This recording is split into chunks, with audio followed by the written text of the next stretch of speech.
aynu ku bilownay waa doon saanad iyo hub u waday dowladdii daraawiishta oo ciidamadii badda gaaf wareegayay ingiriisku ay badda isbaaro uga dhex dhigteen iyagoo markaa halkaa ku qabtay. dabcan sida ay leeyihiin markaa ciidamadii ingiriiska ee badda batrool garaynayay amba gaaf wareegayay ayaa waxay qabteen doon doomaha yaryar ah oo looga shakisan yahay inay hub u sido wadaadka. dabcan waxay uga jeedaan sayid maxamed cabdulla xasan iyo dowladdiisii. marka halkan waxaad arkaysaan ciidamadii ingiriiska ee badda oo markaa calankoodiina ka lulanayo oo markaa isbaara u dhigtay hantidii iyo hubkii dowladda daraawiishta ay lahayd, iyagoo markaa diidaya inay helaan fursad ay ugu gacan gasho hub ay iskaga celiyaan dadka dhulka kusoo duulay Soomaaliyeed, iyagoo markaa u diidanaa in dowladda daraawiishta ay helaan hub ay iskaga dhiciyaan cadaawaha. aan ku xijiyay iyana waa doon kale oo markaa u rarnay dowladdii daraawiishta. doontaasoo la qabtay xilligii dagaaladu ay ka socdeen gobollada waqooyi, iyadoo markaa ay titleka amba ciwaanka uga dhigeen waxaanu qabanay hubkii wadaadka. dabcan ciidamadooda badda gaaf wareega ayaa markaa waxay qabteen doonta laga shakisan yahay, waxayna ku qabteen Red Sea badda cas. tanina waa laash amba doon saddexaad oo markaa hub u siday dowladdii daraawiishta oo ingiriisku markaa badda ka qabtay. waxayna leeyihiin waa qayb ka mid a doomaha oo markaa loo isticmaalo hubka sharci darrada ee badda lagu gudbiyo. waa isla doontii waxay leeyihiin halkan markaa ciidamada baddu waxay kaalin muhiima ka ciyaareen inay ku dadaalaan yaraynta amba xakamaynta hubka sida sharci darrada ah loo marinayo xeebaha Soomaaliyeed, taasoo muddoba soconaysay oo markaa sababtay in markaa hubkaas uu gaadho wadaadka.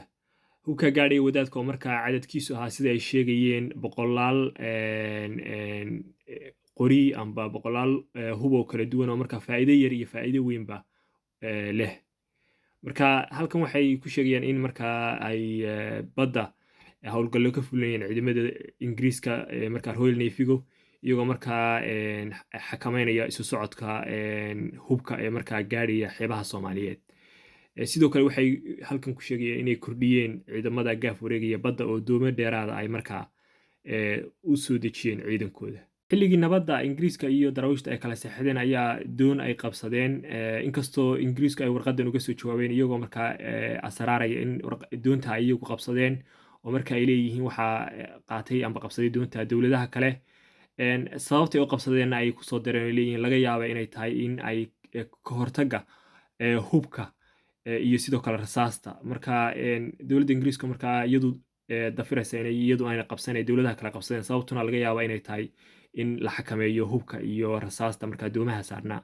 laakiin sida daraawiishta warqadii hore waxay ku xuseen in markaa ay bagaash u saarnaayeen ayna wax huba u saarnayn. isku soo wada duubo daraawiishta keliya lagama qabsan jirin hubka, doomaha hubka sidoo kale doomaha waxa u saarnaa uniformka daraawiishta iyo dhar kala duwan oo sidoo kale markaa ay daraawiishtu ay xidhan jireen marka ay ahaayeen militarigii dowladda daraawiishta. halkan waxa weeye uniformkii kale ee askarta fardooleda dowladdii daraawiishta. waxaa la yaab leh laakiinse hantida Soomaaliyeed ee markaa dowladda daraawiishta ay leedahay iyadoo lala wareegayo oo markaa loogu marmarsiinayo inay tahay hub sharci darraa. xagga ingiriiska iyo talyaanigu ayagu xeebaha Soomaaliyeed kala soo degayeen hub nooc walba isugu jira ilaa iyo dayuuradaha oo markaa maraakiib waaweyn lasoo saarayo, uuna ka mid yahay markabkan oo markaa dowladda ingiriisku ay lahayd oo markaa siday waa sida la sheegay 800 oo tan oo markaa saanad militariya. kusoo wada duubo halkani waxa weeye hantidii iyo saanadii dowladda daraawiishta iyo shacabka Soomaaliyeed ay lahaayeen, taasoo sancadaalayaashii reer Yurub ay bad iyo bariba kula wareegayeen. xagga buugtooda ayna kusoo qorin hantida Soomaaliyeed ee markaa bad iyo bariba lagula wareegayay. taabil cagsigeedana ay ku qoreen propagandooyin fara badan ay leeyihiin daraawiishtu waxa ay dhici jirtay dadka. tanina waxa weeye markaa cadeymaha ummadda Soomaaliyeed laga qariyay oo aan la wadaagino iyagoo markaa aan xaqiiqada tusayno.